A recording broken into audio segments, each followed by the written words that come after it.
Okay, the very last phyla is called Deuteromycota, and they're called the imperfect fungi. And truthfully, it's not a real phyla because there's members in this phylum that belong to other phylums. And I know that sounds crazy, but they put penicillin in this phylum because penicillin's imperfect. If I ask you about penicillin, though, the true phyla that penicillin is in is going to be Ascomycota. The deal with Deuteromycota is that there's no sexual stage that's been observed. They do think that there is a sexual reproductive stage, but it's never been observed. They're very diverse, and like I said, they may not even be a true phylum. They really think that in the future, members in this phylum will just be put in the other phyla. So it's imperfect in that it's not really a true phylum. Now, if I ask you to list the 5 phyla, please include this one, but know that it is imperfect. There are members in here that are actually part of other phyla. Um, the ones I'll ask you about are the ones that are listed because, like I said, penicillin is really considered to be imperfect because it reproduces by budding. It doesn't reproduce sexually, and that's the one characteristic that all of Deuteromycota has in common. So for you, the members here are the ones that causes athlete's foot. We've been over that. Excuse me, candida, thrush, which is candida in the mouth, and cyclosporin. Now, what cyclosporin is, we'll talk about it a little bit more in just a minute. But cyclosporin is it's an immunosuppressant. It suppresses your immune system. Anytime your immune system is in overdrive because it's trying to overcome usually an autoimmune disease, they will give you an immune suppressant. And they give you these immune suppressants also at the time when you're having transplants. So if you had to have a kidney transplant or liver transplant, you don't want your immune system to go into overdrive because if it did, it would fight. So cyclosporin is a medication that is given to transplant patients, even today, given to transplant patients so that their immune system does not fight and reject whatever they've had transplanted. And it also comes from a fungus that belongs in this particular phyla. All right, now these two, we're going to take them one at a time, but now that we're done with the phyla, we need to talk about the role of fungus in the environment. And one of the things that fungus does is it has a relationship, it can be a mutualistic relationship with other organisms. So lichens and mycorrhizae are two examples of mutualistic. It's both of them benefiting between a fungus and another organism.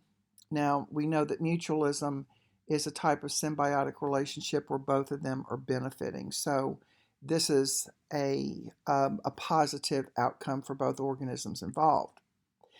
Taking lichens, y'all have all seen lichens. You probably didn't know what it was, but lichens is a symbiotic relationship between an algae and a fungus. And that algae is either green algae, like we talked about, or it's cyanobacterium. And we covered cyanobacterium. Cyanobacterium was the photosynthetic bacteria that put a lot of oxygen into the atmosphere. Actually, oxygen was its waste product, so it pours oxygen into our atmosphere. And this is a positive relationship for both. So what's happening is the fungus, it's producing a lot of available minerals and nutrients because it breaks down its food extracellularly. Remember, it releases enzymes into the environment and then absorbs them back. And then, of course, the algae is carrying out photosynthesis and producing the glucose.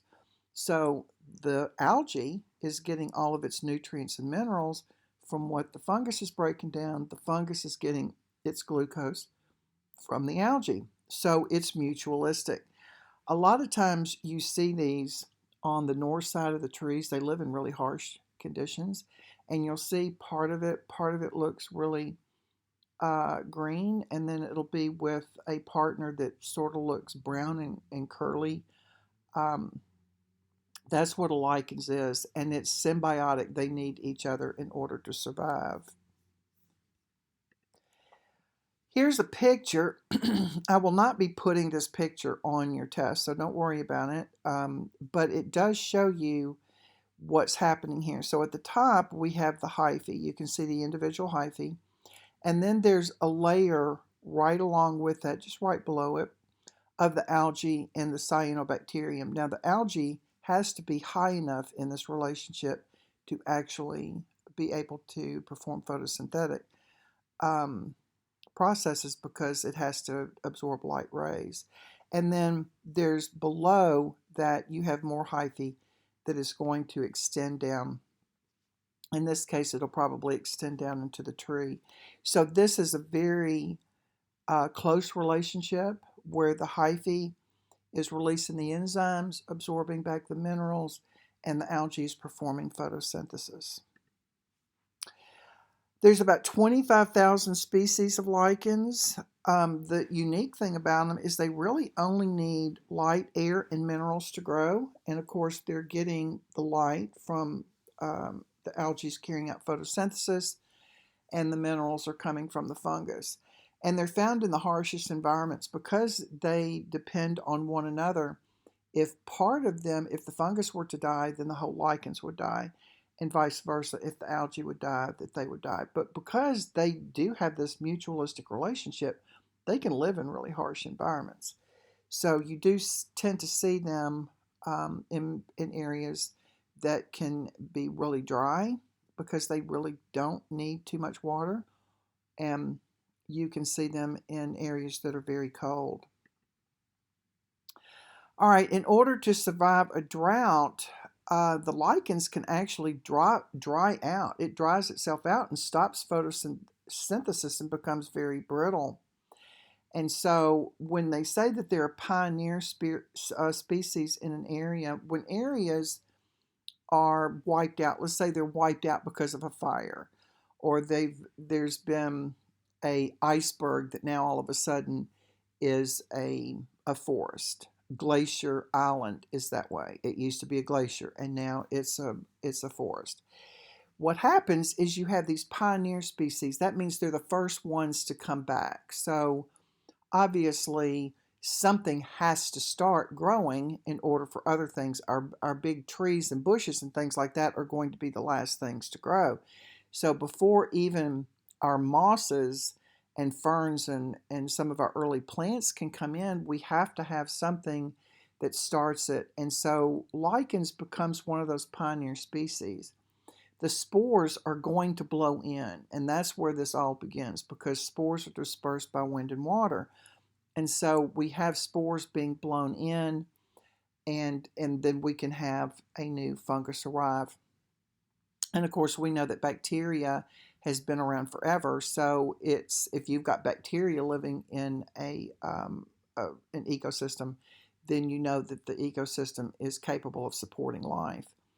So they are a pioneer species. They're one of those species that's going to be the first to come in when you have an ecosystem that's trying to rebuild itself.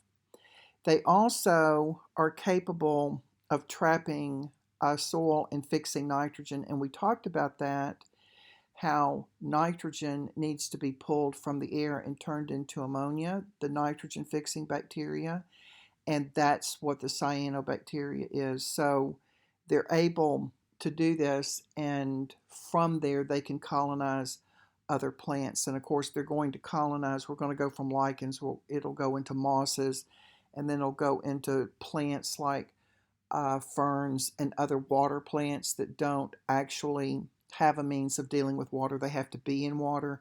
And then from there, it would go to our low-lying grasses, and then eventually, years and years later, bushes and trees. So lichens are one of our pioneer species.